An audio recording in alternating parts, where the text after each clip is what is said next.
Hey Wade, what's going on? Hey, nothing much. Just living life at home inside my four walls in my tiny apartment, but alive and thriving. Likewise, lots of coffee going down the hatch, so yeah, can't complain. Mm.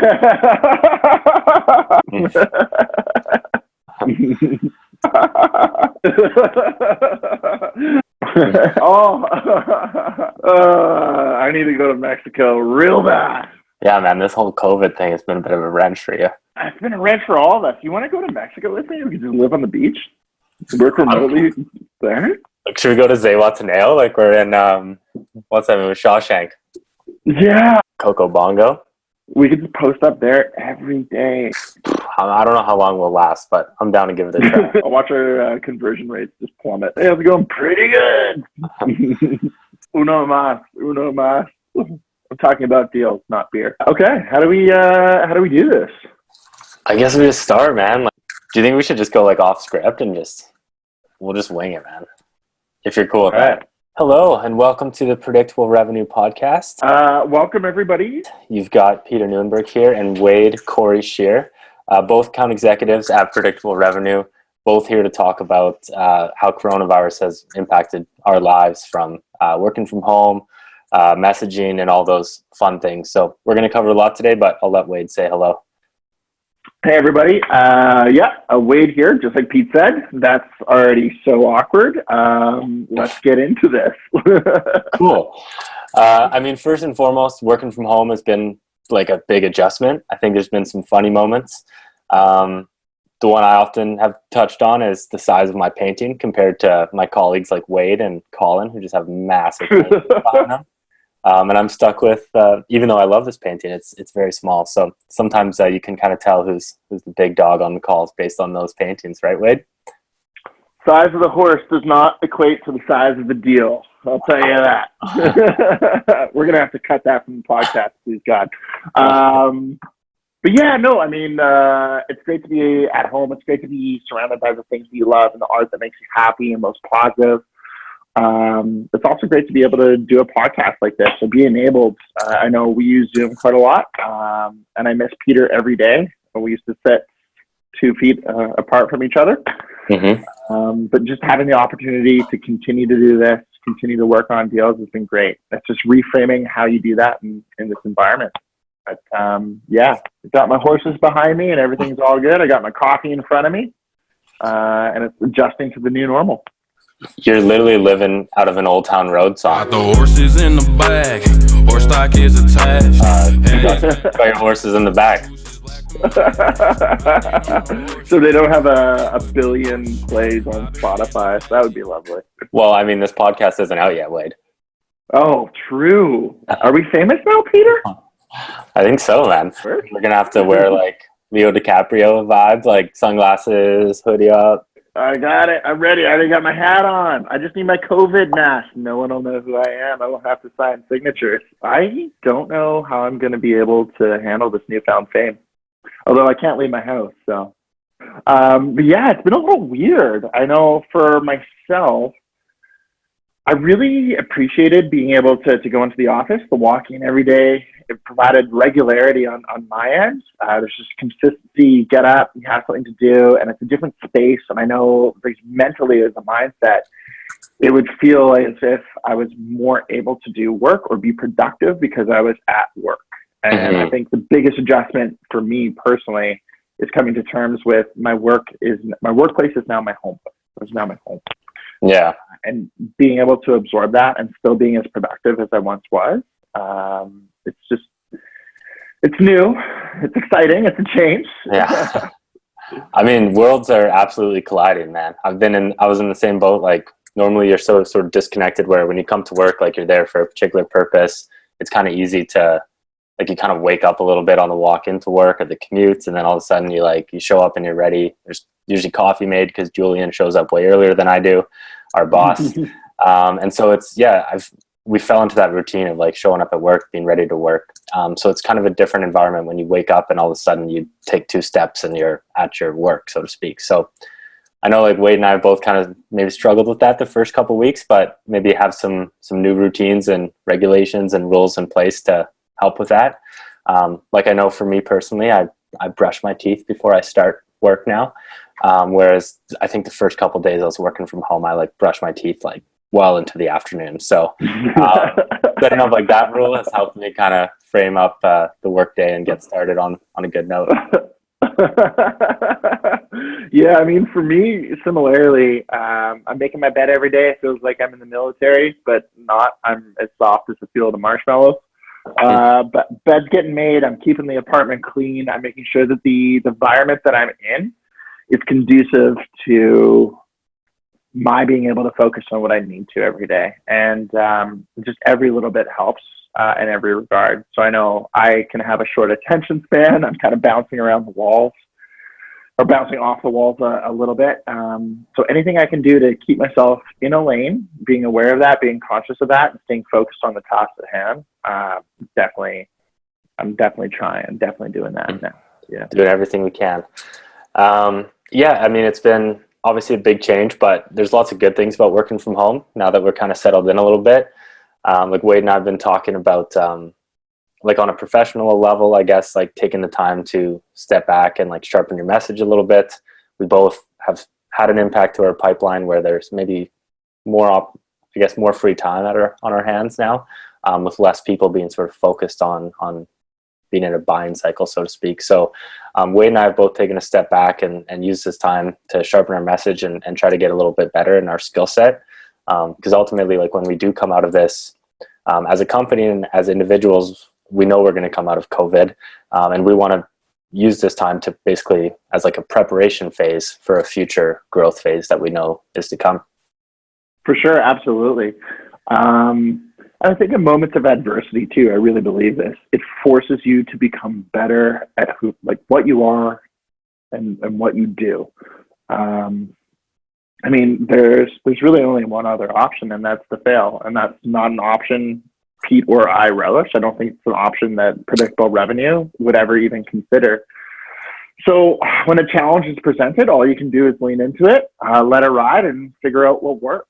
So there's definitely been a complete sea change in how we're approaching our pipeline, the clients that we're talking to or discussing potential services with. Mm-hmm. All of this has had an impact on what they're experiencing, but you have to lean into the positives. You have to figure out what that new normal is, what that new normal constitutes, and then figure out a way to push beyond that or make yourself even better. So, I mean, I think for the both of us, we just view this as a training regimen. If that means I'm reading more books by thought leaders, more sales-oriented books, or further improving my skill set where I can, working harder, faster, longer, to just maintain what we were seeing before, so be it. I'm going to benefit from that totally and completely. Other positives too are that Pete and I are not wearing pants right now while we do this. So I don't know, Pete, did you want to stand up or? Can't do it, man. This is a family show, so waist up only. Yeah. I will say though, that speech had me ready to run through a wall, man. I'm ready to pound the phones this afternoon. Oh, man, you can't take the Kool-Aid man's job. What's he going to do? Fair play. Cut that joke. No, man, that was good insights. Okay, so speaking of like sort of, I guess, working smarter or better, whatever it is, obviously there's been like changes to our scripting or our messaging, like how we approach clients. Do you want to touch on that a little bit, like how you've sort of adjusted to the world of COVID? Still adjusting every day. I know you and I had an opportunity to talk yesterday before this podcast about what we're seeing on a personal level. And I know for myself, the biggest adjustment I find, and you had alluded to it, is that in times like these, when deals slow down, the velocity, the volume of deals that are coming through, or the conversations that you're having become more of a struggle, as a salesperson, you tend to want to lean into that and just work harder. So you're looking to 2x it, 3x it, 10x it. You can very often rely on the volume of activities or the effort that you put into this, as well as being thoughtful, of course, to maintain or increase your sales. And that's just not feasible right now, and I don't think it's warranted, nor would it be appreciated. So it's tough figuring it out, those conversations that you're having, either in discoveries or follow-up, maintaining deals in your pipeline, whatever you're nurturing. You can't just go back to the old adage and pick up the phone and call constantly. Nobody needs that right now. At least that's our feeling from the conversations that we're having or that I'm having.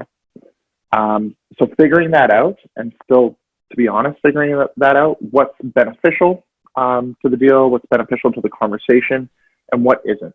I think that leads into empathy a little bit too, for the conversations that you do have. So maybe you want to touch on that, or? Yeah, I mean, just to echo your sentiments, it's kind of I suppose, an ironic situation, because normally when things slow down in a sales role, like whether you have less calls or less follow-up to do, less pipeline, the initial sort of reaction of a salesperson is to double down on, and like, okay, you need to reach out to more people, you need to reach out at a greater pace because you need to hit your numbers. But right now, Wade and I have both kind of been in the position where, even though we are looking at a pipeline that's traditionally smaller than it might be on average, or it was, 60 days ago, just sort of doubling down on the volume doesn't seem like the right move. And I think a lot of that does come down to that point about empathy, and that, although we are in a sales role, we often sell to sales leaders as well. And all of them are experiencing really similar challenges where, things have slowed down, budgets have, quickly tightened up. And the biggest thing is there's just fear and uncertainty around, what's going to happen in their jobs, what's going to happen in their personal life, what's going to happen to their company and their customers. So I think just tackling that head on and being empathetic of, hey, we know this is what you're experiencing. We're experiencing this too. Obviously, in a sales role, we want to continue to facilitate, conversations. But you want to be respectful that it's not the right time for everybody. Some people are going through really tough times in their business, others maybe in their personal life, which is even more serious in many cases. So just being empathetic of that, hey, might not be the right time to talk, but at least reaching out and saying, hey, I know these are crazy times. I'm going to proceed business as usual. I'm going to follow your lead, though, if it's not appropriate. So that's kind of the approach I've taken on. Yeah, absolutely. And I think being more thoughtful with your approach as well can lead into some interesting and new directions, at least for some of the conversations that I've been having.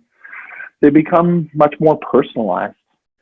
And if that helps with the discussion around the business at hand, great. But I almost see just a net benefit from getting to know who these opportunities are on a more personal basis, a more personal level, and having them open up. You can have a much more frank conversation. Of course, that'll focus largely around their business, what it is that they're looking to achieve for the quarter, for the year, for goals, how this has impacted or affected them, etc. But very often, I think a big part of our job is finding a way to have barriers come down, finding a way to provide value, make sure there's alignment, etc. And it almost becomes easier to have that conversation because we're all collectively in this weird, crazy time together. The more real you can be with your prospect, the more real you can be with your opportunity, I feel that they'll behave in a likewise fashion as well.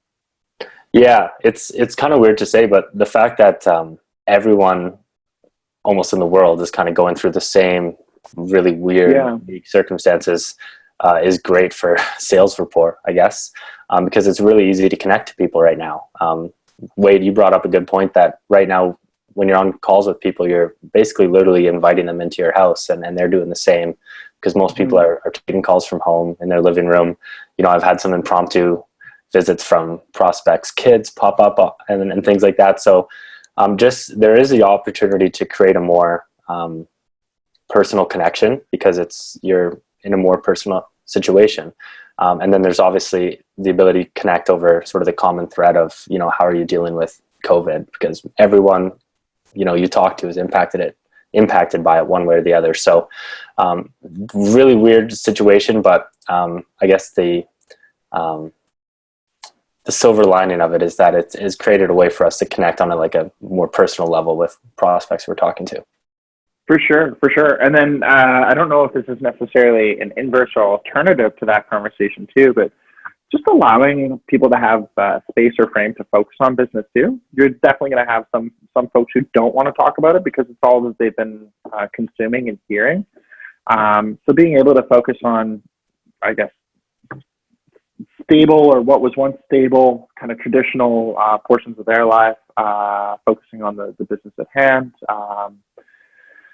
and what they're looking to achieve for sales, allows some sort of escape too, which is really crazy to even suggest or say, but you figure it out as you go. And I think both of us have sort of been figuring that out.